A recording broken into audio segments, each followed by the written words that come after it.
Hey guys, welcome back to my channel. If you are new here, my name is Yen, and today I am going to share all of the books that I read in the month of June. And it's so crazy that half of the year is already over. I honestly can't believe it. I kind of want summer to slow down a little bit. I'm just happy to be reading all of these books, but I just want more time to read all of them. June was a very good month for me. This is like the record-breaking month because I read 9 books. I'm so proud of myself because I am a slow reader, and before I would read like 1 to 2 books a year, but I've been doing so well, and I'm so happy to continue reading because it just brings me joy, makes me so happy, and I just want to share all of these books with you guys. So if you have read any of these books, just let me know your thoughts down below. We all have our own opinions, so please keep that in mind. And I'm not really great at explaining things, so I will try my best. But if you are interested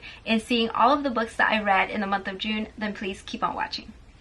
In the month of June, I focused on summer books just because last summer I didn't read until like August, so I started reading and I missed all of these popular summer books. So I wanted to read them and see if they're worth it or not, and also discover some new books. So I have my stack of books here to share, and I actually read one on my Kindle that I will mention as well. We're going to jump straight into this wrap up because a lot of these books you guys probably have seen in my previous videos, and if you want to see my thoughts on most of these books, then you can check out the other reading vlogs. I'm mainly going to give you guys a brief summary of these books and also my rating. The first book I read in June was Yours Truly by Abby Jimenez, and this was an amazing book. I gave this book a 4-star because of the third act conflict. It ruined the ending for me, but this book is basically about 2 doctors, Brianna and Jacob,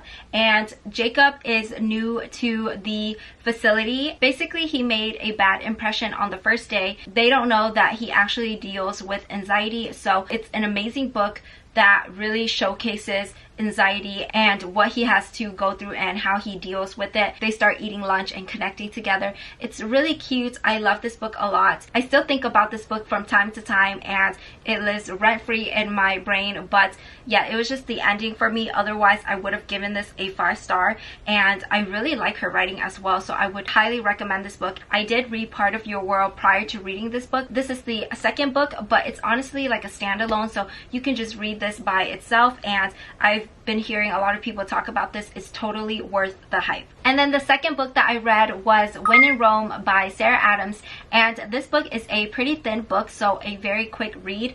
I love her writing style. It's very easy and lighthearted, and this book is basically about Amelia Rose. She is a famous pop star. She basically is tired of her famous life, so she wants to get away for a little bit. She decides to go to Rome, Kentucky because she was inspired by her favorite movie, which was Audrey Hepburn's Roman Holiday. So she found the first Rome on her map, so it went to Rome, Kentucky. That's where her car breaks down and she is stuck in front of Noah's house. In the beginning, she doesn't really get along with Noah, but he owns like a cute small pie shop, and eventually they fall in love. It's a super cute story. However, I didn't think it was worth the hype. I thought it was cute, but I gave this a 3.5 out of 5. I still enjoyed it, but it wasn't anything really special to me. The next book I read was Every Summer After by Carly Fortune, and I really did enjoy reading this book.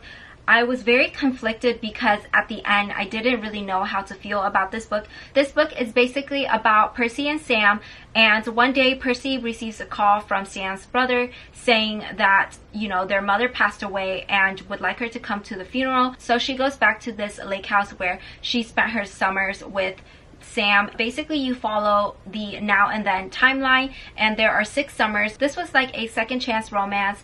I gave this a 4 out of 5 just because of the ending and the trope that's in here, but I still enjoyed it and I would still recommend. It wasn't giving me the vibes that I wanted, but still a great read.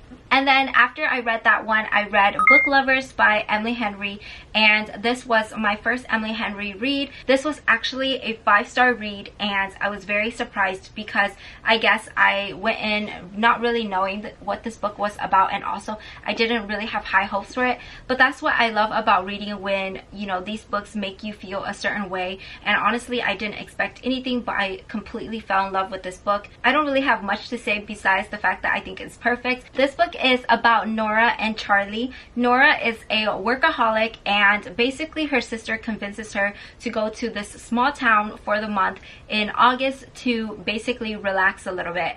And that's where she bumps into Charlie, who is an editor back in the city, and every time she encounters him, they never have like a great experience. So it's kind of like an enemies to lovers, but along the way somehow they just keep on bumping into each other, and then it just gets better. It's very cute, and honestly I love the writing style. Everything about this book is perfection. This one I just can't really explain. It's just something I felt, and this was definitely a 5-star read. I'll probably reread this one day, maybe even next summer or something, but it felt like it's been a while since I found a 5-star read, and I was just so happy when this was everything I was looking for. So I feel like this is a perfect summer book to read.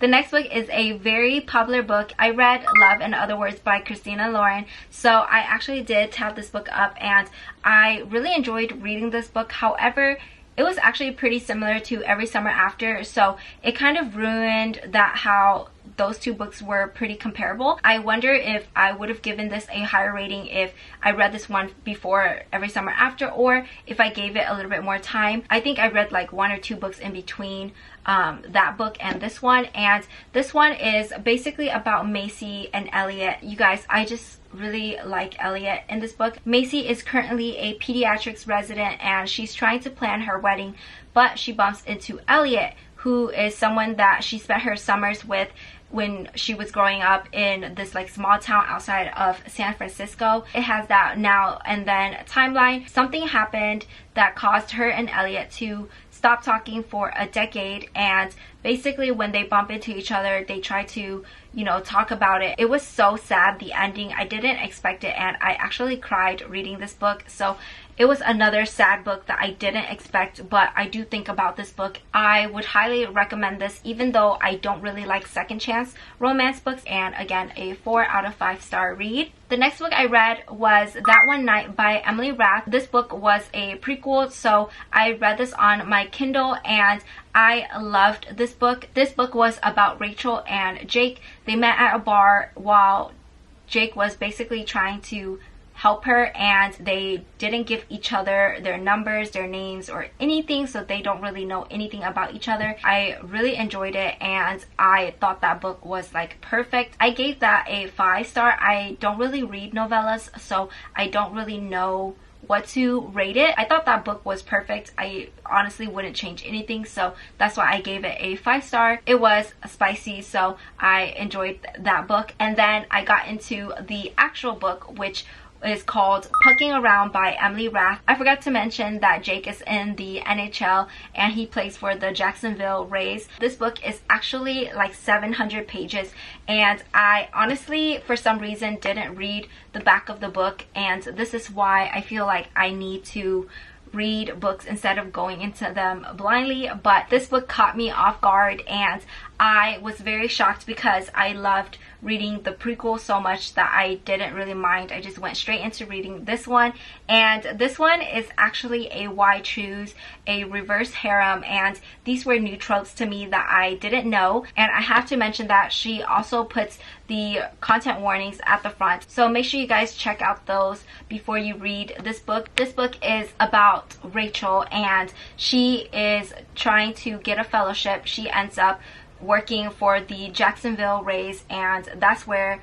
she bumps into Jake. There are other things that happen in this book, and I honestly didn't know, so I gave this book a 3 out of 5 just because I think it's way too long, and I like reading books with more to it, so I felt like this book was just purely smut. And also I wanted to DNF this book a few times. I liked the ending and honestly learned a lot new things, so it was just very interesting. And yeah, I can't believe that I read this book, but I had to push myself to finish it. That book also has like a short novella for what happens after, I think, but honestly I invested so much time into the book, so I don't think I'm going to pick up the after.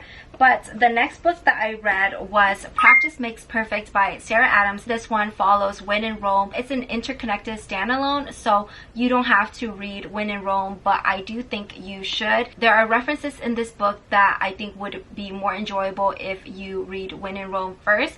And this book is about Noah's younger sister, Annie. She is going to be fake dating Amelia's bodyguard, and I think it's so cute.